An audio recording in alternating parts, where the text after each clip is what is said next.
Today I'm going to bake a chocolate cake for a tea party. I have all the ingredients out and all the measuring spoons. Tapioca, coconut flour, coconut sugar, cocoa powder, baking soda, lemon, eggs, milk, maple syrup, and vanilla. Now I'm gonna preheat the oven to 325. I'm going to put butter on the pans and put parchment paper on the bottom of the cake pans.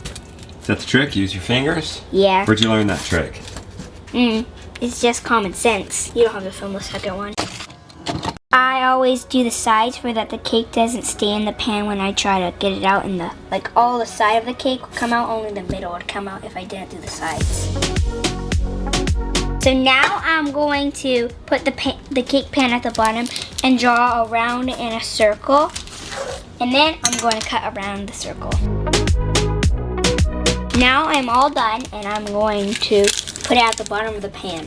What's the butter for if you put the parchment paper down? The butter at the bottom is to stick the parchment paper down. Okay. And the sides are for the cake doesn't flop all over the place.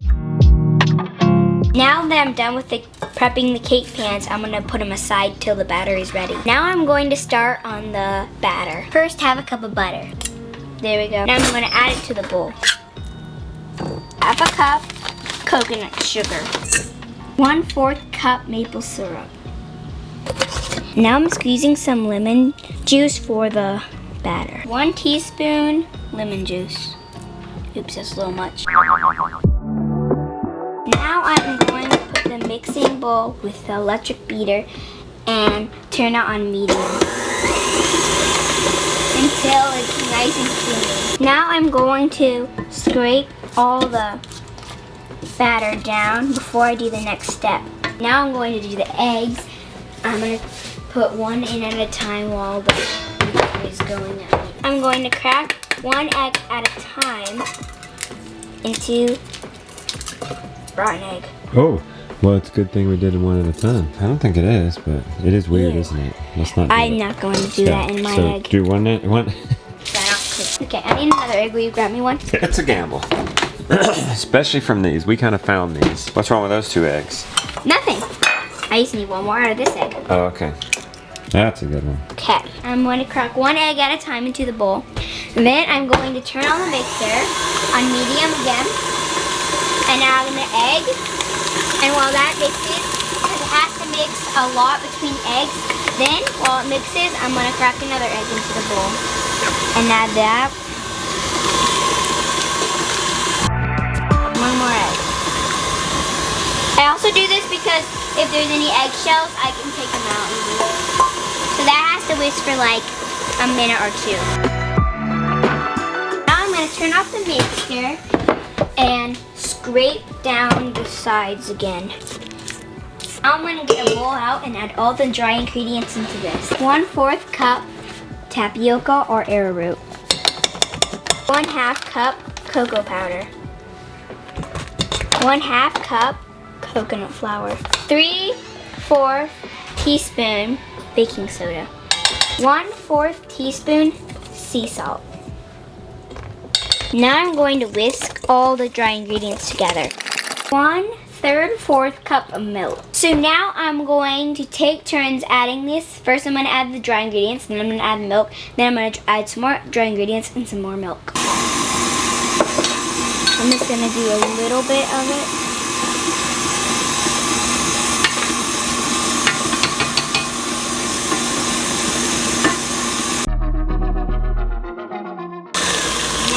All the batter is done. I just have to scrape down all the sides and whisk for like a couple more minutes, a couple more seconds. Now when all the batter is done, I am going to put it in the cake pan. Now I'm going to divide the batter between these 2 cake pans. Now I'm going to put the cakes in the oven for 25 or 30 minutes. 20 seconds. Now I'm going to check the cakes to see if they're ready. How can you tell? Because it's a little jiggly, we need to be nice and firm. Okay. 2 more minutes? Yeah. 2 minutes later. Now the cakes are ready and they seem pretty cooked. They don't seem bouncy. Oh, nice. Take a butter knife and go at the edge of the pan just to get all the stick out of the batter. And then around 5 minutes, I'll take the cake out of the pan. 5 minutes later. So now I'm going to dump the cake out of the cake pan. Perfect. Now I'm going to put the cake in the fridge to cool. There. I'm going to work on the frosting. First, I'm going to add the slightly softened butter, 1 cup, and 2 teaspoons of vanilla. Now I'm going to let it mix for a couple minutes until the vanilla is nice and dissolves into the butter. Now I'm going to add a towel over it for none of the butter flies out when it's mixing, and I'm going to turn it up a little bit. Now that all the vanilla and butter are completely mixed together, I'm going to add 4 cups or 1 pound of sugar.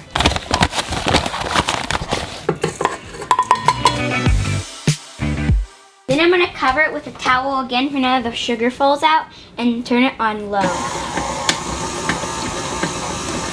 until it turns nice and fluffy dry. You didn't see anything.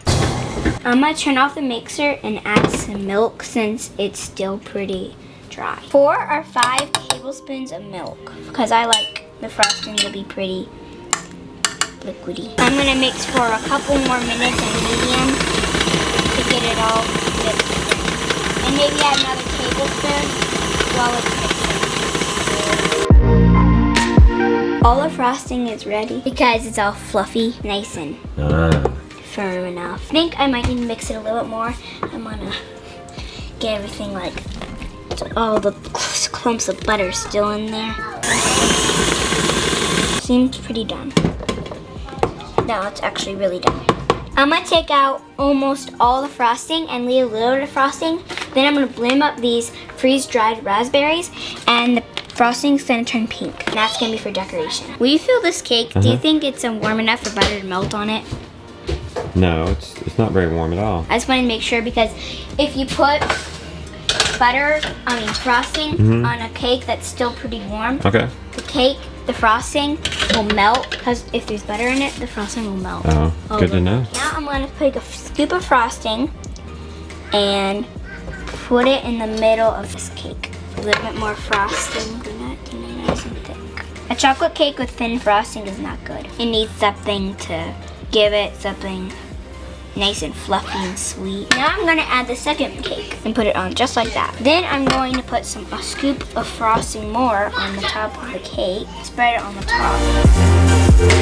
A scoop more of frosting and add it kind of on the side. Is it best to apply that with a butter knife, or is there a better way to apply icing? You could use a frosting thing, but I don't really know where Rosario is, so it's just, you can also use a butter knife. Okay, you're really putting a thick layer on there. I know, I'm gonna smooth it out like that. Where did you learn to decorate a cake? No, it's just the easiest way to decorate a cake I do. Just put some on the side and run it around like that. Probably not the prettiest cake I've ever made. What's the prettiest cake you've ever made? Probably Mama's birthday cake. Hey! It is so beautiful. I like an hour to decorate it. Are you just in a hurry because you have friends coming over in a little bit? Yeah. Well, tell her. He just grabbed a bit of your frosting. Is it good? Yeah. My frosting's always good, except when it's bad. No more. It's for the baby. Yeah. The baby can't even have any? Some off of this. Oh, you're strict. Well, really. So I don't know where is that. If you want some icing, got get no some off interest. my tongue. Papa, can they please get out? Oh! So here we have it. Where are we gonna put For it? tomorrow, I cleared your spot right there on top of the cheese. Alright. Good job.